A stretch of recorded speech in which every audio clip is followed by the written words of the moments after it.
Olá pessoal, tudo bem com vocês? Hoje nós vamos dar continuidade aos nossos estudos de química orgânica. Mais especificamente vamos ver as funções carboniladas aldeídos e cetonas. Então, carbonila. A carbonila é um grupo em que o átomo de carbono faz ligação dupla com o átomo de oxigênio e duas ligações simples com átomos de carbono e o hidrogênio. A carbonila é um grupo que define duas funções químicas muito importantes: os aldeídos e as cetonas. A diferença entre eles é: nos aldeídos, o grupo carbonílico é ligado a, no mínimo, um átomo de hidrogênio, e nas cetonas, o grupo se encontra entre carbonos. Então, como vocês podem ver aqui, grupo para aldeído. Aldeído ele fica no final da cadeia carbônica, ou no começo, se vocês preferirem.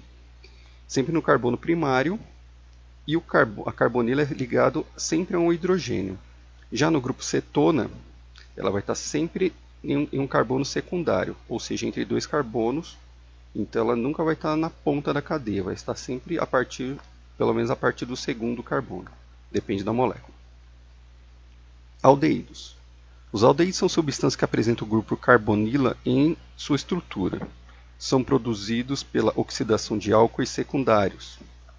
A nomenclatura para os aldeídos, segundo a EUPAC, obedece à seguinte regra: um prefixo, que depende da quantidade de carbono; intermediário, depende do tipo de ligação, se é saturada ou insaturada, mais a terminação ou sufixo -al.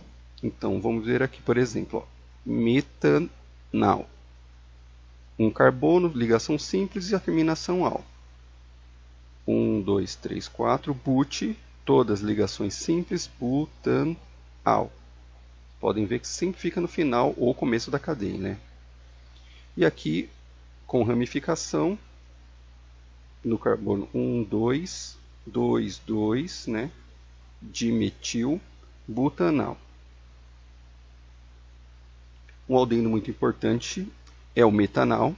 O metanal é o principal aldeído, sendo conhecido também como aldeído fórmico ou formaldeído.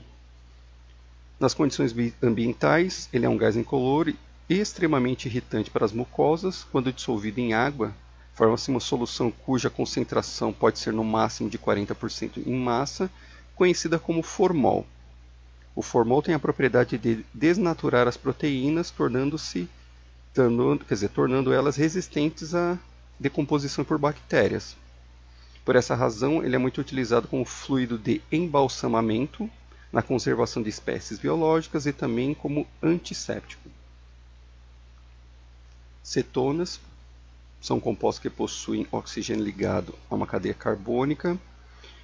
Possui o grupo carbonila posicionado entre carbonos, ou seja, em carbono secundário. A nomenclatura para cetonas, segundo a EUPAC, obedece a seguinte regra: prefixo, com a quantidade de carbono; intermediário, se é saturada ou não, se a cadeia principal é saturada ou não; e a terminação ona. Então nós temos aqui 1, 2, 3, 4, but. Entre os carbonos não tem nenhuma insaturação, então é an. E a terminação ona. Na butanona não precisa colocar numeração, porque vai estar sempre vai ser no carbono número 2. Já a partir de pente, você tem que colocar, por exemplo, 1, 2, 3, 4, 5. Ele vai estar no carbono 2 ou 3, então vai ser pente, an, 2, ona. E aqui, como está no carbono 3, pente, an, 3, ona. A nomenclatura de cetonas ramificadas e ou insaturadas segue a seguinte regra, praticamente a mesma coisa. Então, a primeira coisa que a gente vai ter que fazer: determinar por onde a gente vai numerar. Preferencialmente, o grupo funcional, que é cetona. Então, carbono 1, 2, 3, 4, 5. A cadeia maior seria para cá, mas como nós temos uma insaturação, então ela vai ter preferência.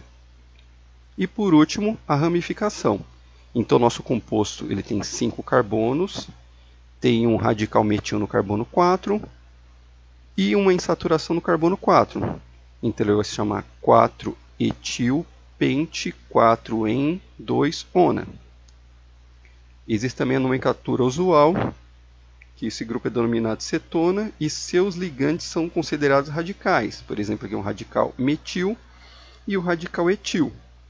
E o composto de butanona vai para etilmetilcetona. Cetona. A principal cetona que a gente conhece é a acetona, propanona ou dimetilcetona. A temperatura ambiente é um líquido que apresenta odor irritante e pode ser dissolvido tanto em água como solventes orgânicos. Por isso, é muito utilizado como solvente de tintas, vernizes e esmaltes. Na indústria de alimentos, sua aplicação mais importante relaciona-se à extração de óleos de gorduras, de sementes, soja, amendoim e girassol. Sua comercialização é controlada pelo Departamento de Polícia Federal, por ser utilizado na destilação de drogas.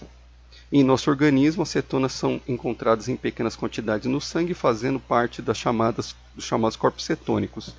Nesse caso, é formada pela degradação de células gordurosas. Bem, pessoal, por enquanto é isso. Espero que vocês tenham entendido e até a próxima. Tchau, tchau, pessoal.